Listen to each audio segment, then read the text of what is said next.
Et avec nous, chers téléspectateurs, nous avons rejoint dans notre plateau Dr Wael Fouad, qui est analyste politique, pour nous parler de ces élections qui débutent aujourd'hui. Les élections législatives débutent aujourd'hui dans le monde entier et à partir de lundi et mardi débutera en Égypte. Bienvenue et bonne journée à vous. Bonne journée. Bonjour. Bonjour. Alors avant de commencer notre interview, on va voir ensemble tout d'abord un compte rendu. Le ministère des Affaires étrangères, de l'immigration et des Affaires des Égyptiens de l'étranger a assuré la participation effective des Égyptiens de l'étranger au processus électoral. Les missions diplomatiques et les consulats égyptiens du monde entier poursuivent leurs préparatifs pour accueillir les citoyens égyptiens les 7 et 8 novembre pour la première phase et les 21 et 22 novembre pour la deuxième, afin qu'ils puissent voter aux élections législatives de 2025. Pour plus de détails, suivez ce compte rendu.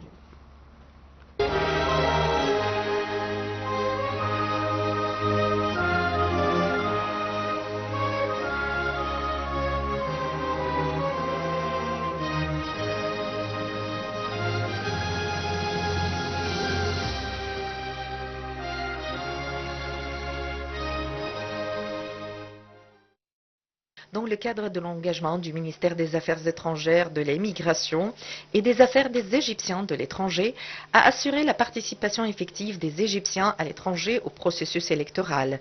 Les missions diplomatiques et les consulats égyptiens du monde entier poursuivent leurs préparatifs pour accueillir les citoyens égyptiens les 7 et 8 novembre pour la première phase et les 21 et 22 novembre pour la deuxième phase, afin qu'ils puissent voter aux élections législatives de 2025. 139 sous-comités électoraux ont été mis en place dans 117 pays à travers le monde et toutes les installations nécessaires ont été fournies au sein des comités électoraux pour assurer le bon déroulement du processus électoral, permettant ainsi d'accueillir le plus grand nombre possible d'expatriés égyptiens et donnant aux citoyens la possibilité de participer. Une salle opérationnelle a également été mise en place au siège du ministère des Affaires étrangères, fonctionnant 24 heures sur 24 en coopération avec l'autorité électorale nationale. Dans le cadre des préparatifs des élections, le Dr Badr Abdelghati, ministre des Affaires étrangères, de l'immigration et des Affaires des Égyptiens à l'étranger, a chargé l'ambassadeur Nabil Habashi, vice-ministre des Affaires étrangères chargé de l'immigration et des Affaires des Égyptiens à l'étranger, de coordonner avec l'autorité électorale nationale la gestion du dossier électoral à l'étranger. Au cours de la réunion, les procédures organisationnelles relatives au vote des Égyptiens, à l'exercice de leurs droits constitutionnels et à la participation politique ont été examinées.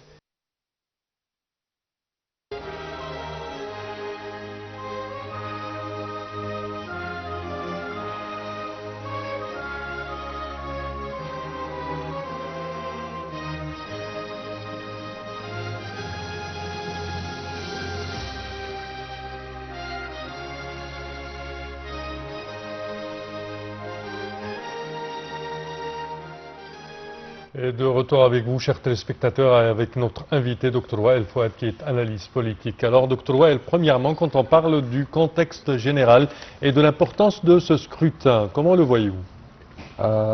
Ce scrutin affirme la présence de l'État égyptien partout dans le monde auprès de ses citoyens dans le monde entier, soit en Asie, soit en Europe. C'est-à-dire qu'il y a des pays comme Kazakhstan, d'autres pays en Asie qui sont assez loin. Il y a aussi, cette fois-ci, il y a des urnes en Irak, 3 urnes. Donc c'est aussi, c'est pour la première fois. Donc même s'il y a un nombre très limité de citoyens égyptiens en Irak, l'État égyptien affirme qu'ils sont très importants pour ces citoyens sont importants, très importants pour l'État égyptien. Et l'État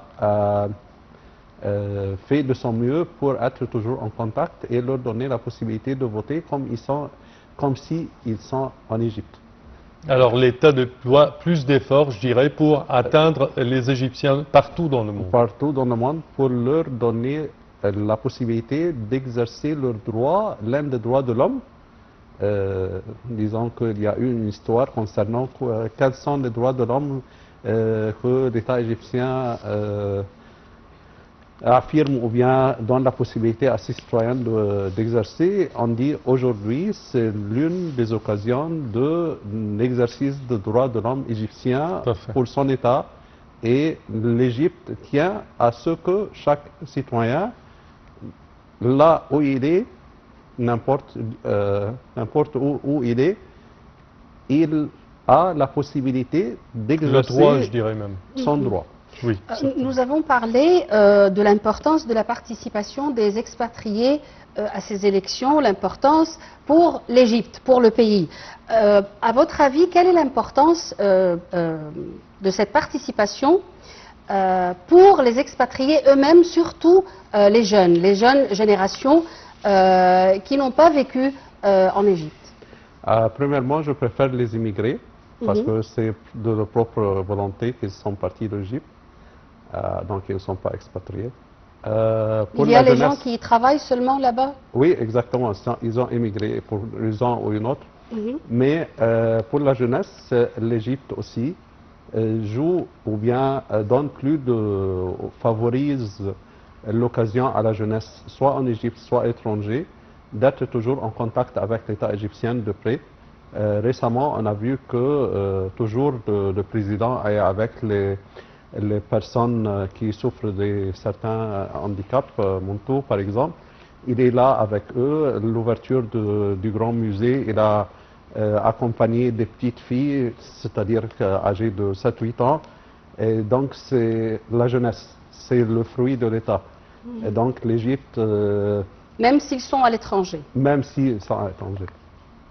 Je pense qu'également, il y a plusieurs programmes qui ont été lancés par le ministère des Affaires étrangères pour rendre plus conscients les nouvelles générations des expatriés égyptiens à l'étranger des trésors de l'Égypte et de la culture égyptienne. Et de l'identité égyptienne. Certainement. C'est-à-dire l'identité de l'Égypte en tant qu'État.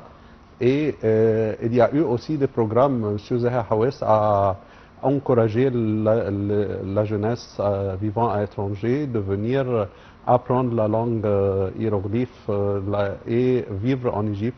Ils ont aussi, récemment, le président a demandé des différents ministres de la jeunesse, de la culture, de l'enseignement supérieur, d'organiser des visites pour le Grand Musée, et ceci pour leur faire apprendre leur histoire et semer et encourager les graines déjà semées dans leur tête et dans leur pensée concernant l'Égypte, l'État égyptien, sa gloire, son histoire. Et à votre avis, quel est le rôle que doit jouer le Parlement égyptien dans la mise en œuvre de la vision l'Égypte 2030? La vision 2030 a une certaine importance très importante à discuter, parce que c'est à ce moment-là, à partir de 2030, il y a un changement radical sur la scène internationale, du point de vue politique et économique. Donc l'Égypte se prépare pour être au point le jour que le 2030 arrive. Donc il y a un plan très minutieux, un plan de long terme pour se préparer à cette journée décisive et qui va transformer la scène internationale. C'est une question d'existence. Ce n'est pas une année comme les autres, c'est un changement radical. Le Parlement toujours doit tenir compte de son rôle de réaliser les plans ou bien les projets de long terme concernant l'économie, les conventions, les accords avec les pays européens, encourager promulguer des lois pour encourager l'investissement avec les pays européens, préparer même l'enseignement pour être sur le même pied avec, ou bien pour être favorable aux différentes transformations concernant l'intelligence artificielle, promulguer les lois nécessaires pour préparer aussi des programmes concernant la formation de la femme, tout le peuple égyptien doit se préparer à cette date cruciale. Quand on parle également des expatriés égyptiens, on voit que l'État accorde une très grande attention pour les expatriés égyptiens. Récemment, il y avait une conférence qui parlait des innovations pour les expatriés égyptiens. Il y avait même des services online qui ont été lancés avec des applications pour qu'ils puissent rendre plus vite les services qui prennent des mois, qui seront faits dans une seule semaine. Également pour améliorer le mécanisme du vote. Alors comment voyez-vous cela et cet intérêt qu'accorde l'État aux expatriés égyptiens? En fait, l'Égypte traite les étrangers, les immigrés étrangers comme ceux qui sont en Égypte. C'est-à-dire que l'ère numérique a été lancée, les services administratifs ont été appliqués. L'un de ces services administratifs, c'est faciliter l'action de voter. Toujours, il y a une certaine progression à faire, c'est-à-dire si on compare avec en France, par exemple, on peut savoir à la dernière minute combien de personnes ont voté pour X, combien de personnes ont voté pour Y, et c'est déclaré à partir de 5 minutes après le vote est rendu électronique. Exactement. Et c'est devant tout le monde avec des chiffres à la une qui donnent le résultat actuel. Exactement, avec des plateaux où on peut voir, même à la télévision, lorsqu'on est à la maison, voilà, j'ai voté. Donc j'ai connu la personne, ou bien j'ai connu que la progression de cette action jusqu'à la dernière minute. Et je pense que ça amplifie le sens du patrimoine et le sens de l'action commune. Oui, pour l'État égyptien, pour les immigrés égyptiens. Oui. Oui, certainement. Et ça contribue bien sûr à renforcer la confiance. Toute étape technologique pour les jeunes, oui. Ça leur donne cette notion, cette confiance. Exactement. Et on parle avec, si on peut dire, on utilise leur propre langue. Oui. Et on est en bon terme, si on veut dire, en bonne communication avec eux. Donc ceci, ils sont là, c'est leur ère. C'est l'ère de l'intelligence artificielle, du numérique. Et donc c'est comme ça, et ils pensent que l'Égypte a vraiment progressé. Vous êtes professeur à l'université, vous fréquentez bien sûr les jeunes garçons et filles. Oui. Comment vous voyez la sensibilisation de l'État, des médias et de l'État pour ces jeunes en ce qui concerne les scrutins? Est-ce que ces jeunes-là s'intéressent à y participer ou bien comme avant, ils ne s'intéressent pas du tout? Non, ils s'intéressent à un certain point, c'est-à-dire qu'il y a toujours encore des idées qui contredisent l'État, des idées des personnes qui essayent de provoquer la jeunesse, de leur attirer, de leur pousser à se désintéresser de ces scrutins. Mais d'autre part, il y a aussi des personnes confiantes, des personnes intéressées, les citoyens vivant du patriotisme, donc ils essayent de lutter contre les idées négatives. Alors vous voyez que les campagnes médiatiques, ils jouent bien leur rôle ou pas avec les jeunes spécifiquement? Je pense qu'on veut encore plus de modifications pour la jeunesse parce que certains parmi eux, je ne peux pas dire, ou bien un grand nombre parmi eux, ne connaissent pas exactement ce qui est le sujet de ces élections et ils ne connaissent pas les personnes qui se présentent pour être élues. Oui. Et donc aussi il y a peut-être une certaine distance entre la jeunesse et ses représentants. Alors je vous invite, chers téléspectateurs, à présent pour voir ce commentaire. Les Égyptiens de l'étranger se rendent dans les bureaux de vote aujourd'hui pour la première phase des législatives. Les Égyptiens commencent à voter le vendredi 7 novembre et le samedi 8 novembre pour sa première phase et le scrutin se déroule sur 2 jours, vendredi et samedi, dans les bureaux de vote désignés par l'Autorité nationale des élections ANE conformément au calendrier établi. Voyons ensemble.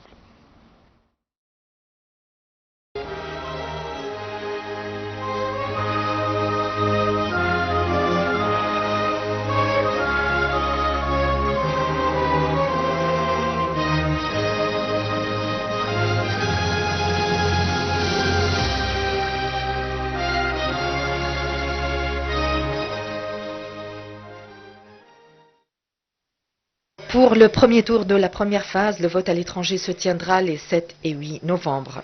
Quant au vote à l'intérieur du pays, aura lieu les 10 et 11 novembre. Les résultats officiels seront annoncés le 18 novembre. Les décisions sur les recours se poursuivront jusqu'au 30 novembre. Pour le second tour de la première phase, le vote à l'étranger aura lieu les 1er et 2 décembre. Le vote à l'intérieur du pays, 3 et 4 décembre. Les résultats du second tour seront proclamés le 11 décembre. En ce qui concerne la deuxième phase, le vote à l'étranger du premier tour aura lieu les 21 et 22 novembre. Le vote à l'intérieur du pays se déroulera les 24 et 25 novembre. Les résultats seront annoncés le 2 décembre et les décisions sur les recours se poursuivront jusqu'au 14 décembre. Pour le second tour de la deuxième phase, le vote à l'étranger aura lieu les 15 et 16 décembre, à l'intérieur du pays, les 17 et 18 décembre.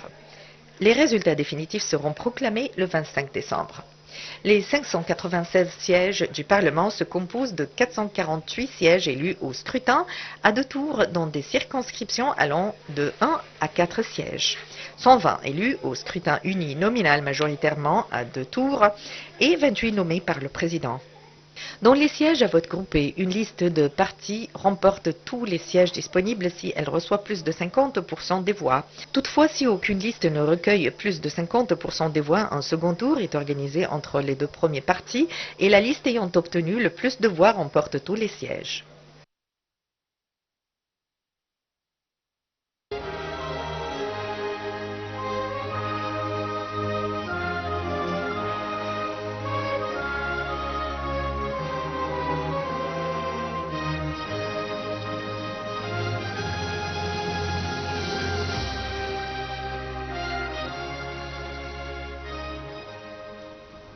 Et de retour avec vous, chers téléspectateurs, avec notre invité, Dr Wael Fouad, qui est analyste politique. Alors, Dr Wael, quand on parle également des perspectives et des attentes des Égyptiens de ce nouveau Parlement qui commence à être voté, alors quelles sont les grandes aspirations du peuple égyptien pour le Parlement égyptien? Il y a des problèmes qui touchent la société et la famille égyptienne. La question de la santé et plus de l'application du programme de l'assurance sociale. Surtout le nouveau programme pour l'assurance sociale totale.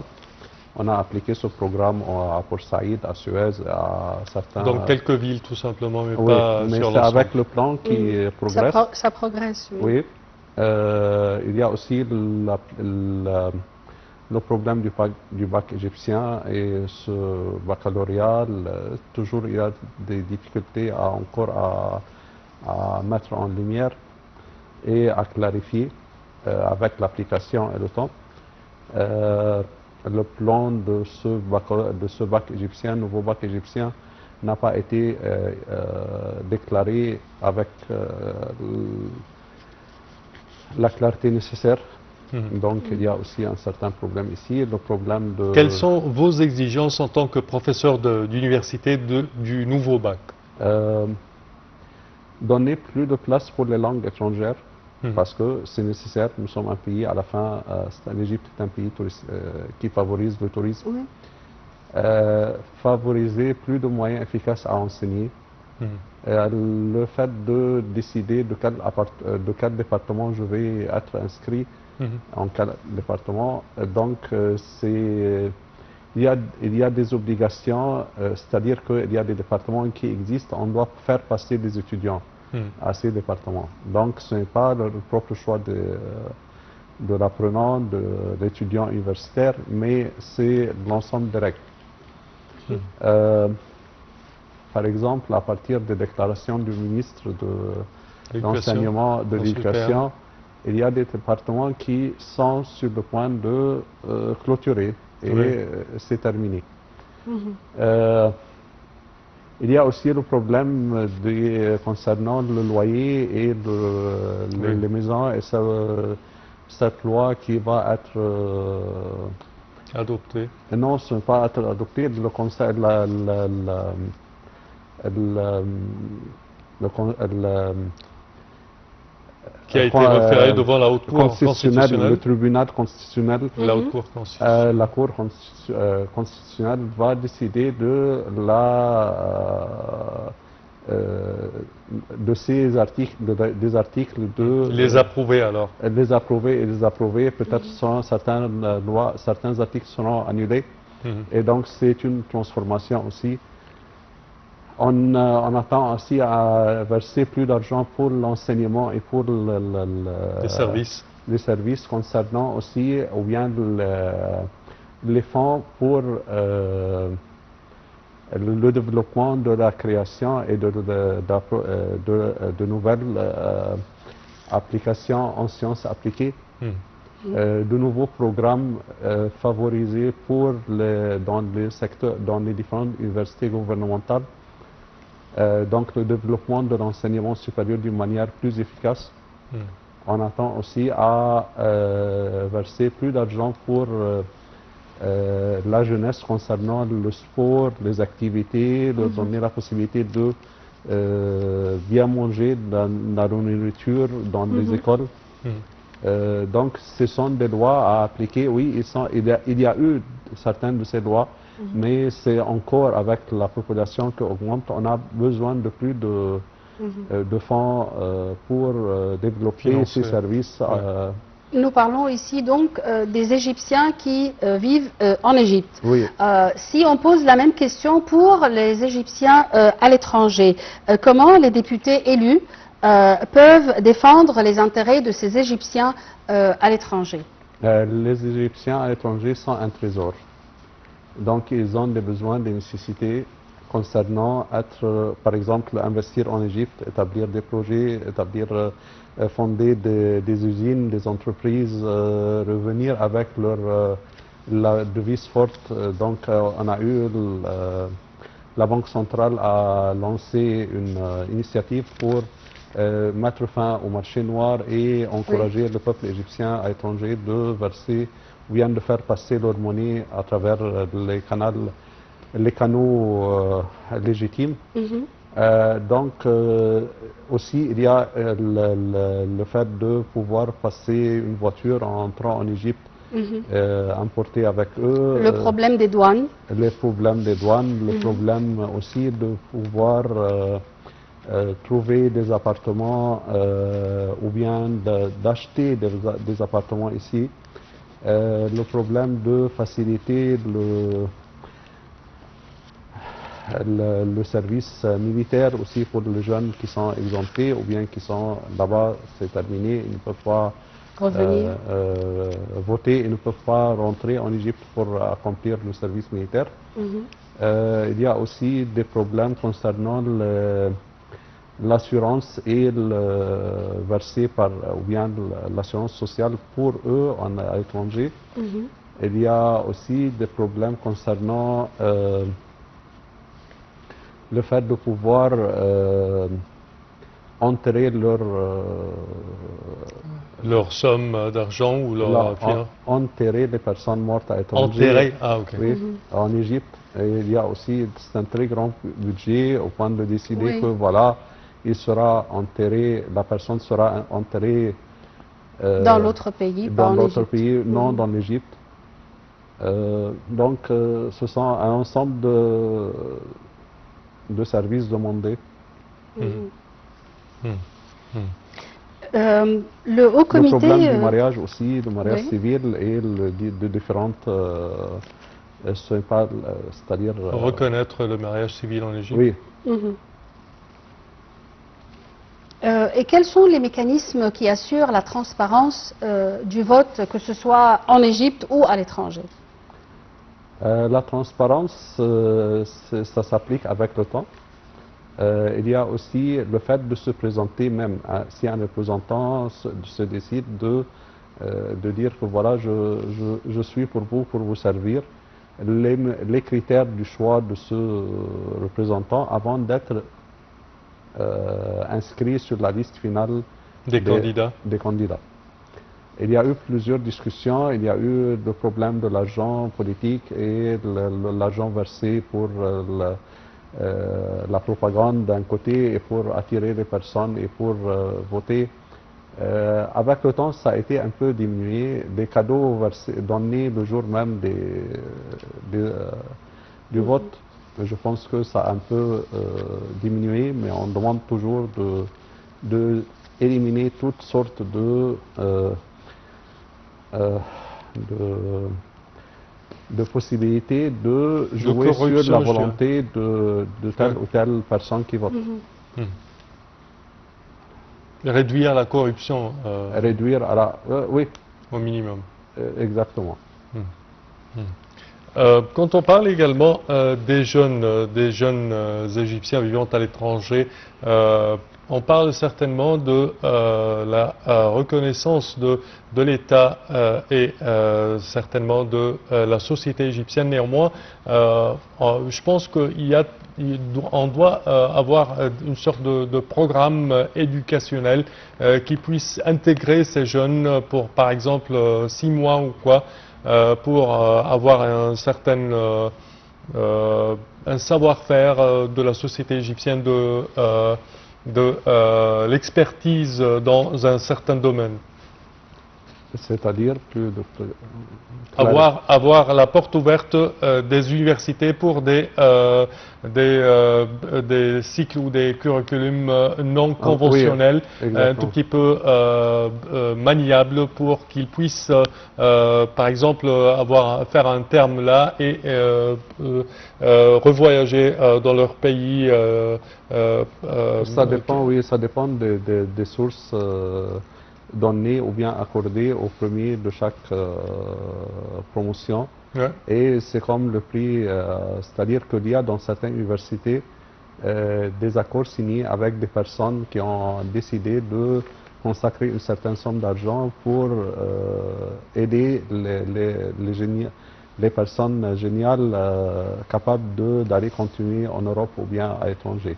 De l'autre côté, les nouvelles universités qui ont été inaugurées lors de ces 3-4 dernières années, ils sont là avec ces programmes d'encouragement. Ce n'est pas nécessaire d'aller à l'étranger, mais eux-mêmes avec participation avec les grandes usines, les grands hommes d'affaires qui sont membres même de ces universités, membres administratifs, sont là pour favoriser et faciliter cette expérience.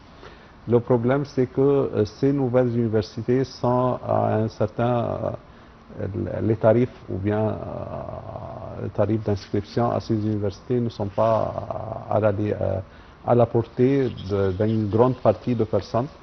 Donc, c'est nécessaire de prêter attention par l'État aux universités égyptiennes déjà installées, nous disons un peu anciennes universités, et pour faciliter ce projet, ce grand projet nécessaire pour... Parfait. Parfait. Docteur Wael Fouad, je tiens à vous remercier énormément de vos explications. Merci à vous. Je répète que vous êtes analyste politique et professeur à l'Université de Ain Shams. Merci. Chers téléspectateurs, c'est ainsi que prend fin notre édition d'aujourd'hui de Bonjour l'Égypte. Je tiens à remercier ma collègue Yara. Merci Sam, merci à toute l'équipe de ce matin et à la prochaine.